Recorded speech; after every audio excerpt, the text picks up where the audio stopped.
Channel of Vadodara.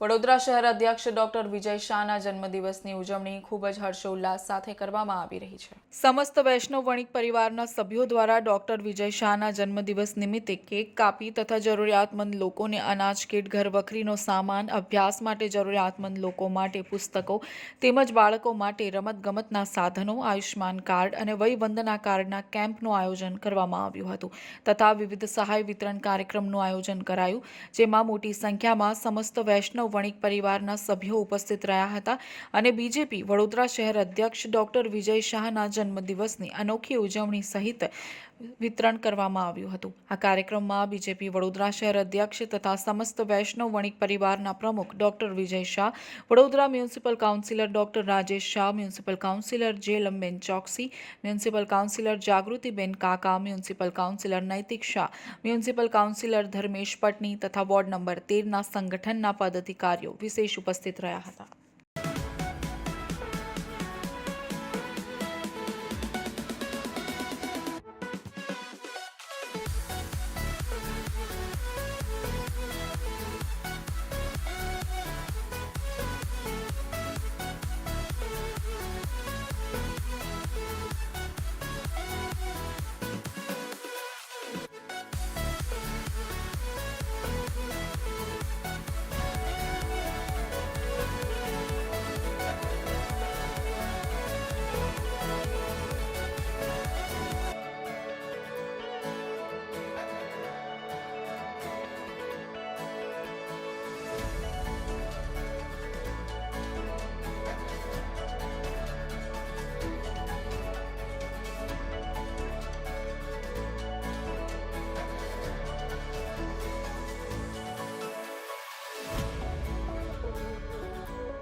એટલે વડોદરા શહેરના વૈષ્ણવ વણિક સમાજની માતૃ સંસ્થા છે અને આજે આ સંસ્થાના માધ્યમથી સમગ્ર વડોદરા શહેરના બધા જ સમાજના લોકોને લાભ મળે તે પ્રકારની સેવાકીય પ્રવૃત્તિ આજે જન્મદિવસ નિમિત્તે કરવામાં આવી છે।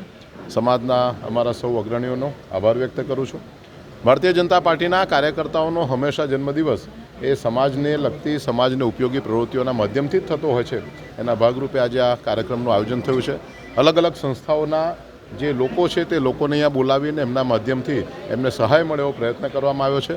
વિશેષ રીતે અમારી આ જે ટીમ છે એ ટીમમાં અમારા બધા જ ઉપપ્રમુખશ્રીઓ એટલે દક્ષેશભાઈ, રાજુભાઈ, યોગેશભાઈ, અમારી ટીમના મહિલાઓ વિંગના જે કાર્યકર્તાઓ છે તેવા સોનલબેન, હિનાબેન અને બાકીના બધા જ લોકો જે એસવીપી સાથે જોડાયેલા છે। જિગ્નેશભાઈ આજે હાજર નથી, રાજુભાઈ અહીંયા છે। આ બધા જ લોકોનો આભાર માનું છું। માત્ર વ્યક્તિની જન્મદિવસની ઉજવણી જ નહીં પરંતુ તેને કારણે સમાજને સીધો લાભ મળે એવી પ્રવૃત્તિનું આયોજન આજે 9 થી 12 વાગ્યા સુધી કરવામાં આવ્યું છે। ત્યારે ફરી એક વખત એસવીપીની સમગ્ર ટીમનો ખૂબ આભાર વ્યક્ત કરું છું। હું જે પ્રકારની કામગીરીમાં જોડાયેલો છું તે પ્રકારની સામાજિક પ્રવૃત્તિ અને એના કારણે રાષ્ટ્રનો વિકાસ થાય એ પ્રકારનું કાર્ય યુવાનોના માધ્યમથી થાય, કારણ કે યુવાનો છે તે દેશનું ભવિષ્ય છે। તો હંમેશા આપણા પોતાના દિલમાં કોઈ બીજી વ્યક્તિ માટે કશું કરવાની એ આપણી ઈચ્છા એ કાયમ માટે જળવી રહે, બસ એ જ મારી વડોદરા શહેરના નગરજનો પાસેથી, પાર્ટીના કાર્યકર્તાઓ પાસે લાગણી છે।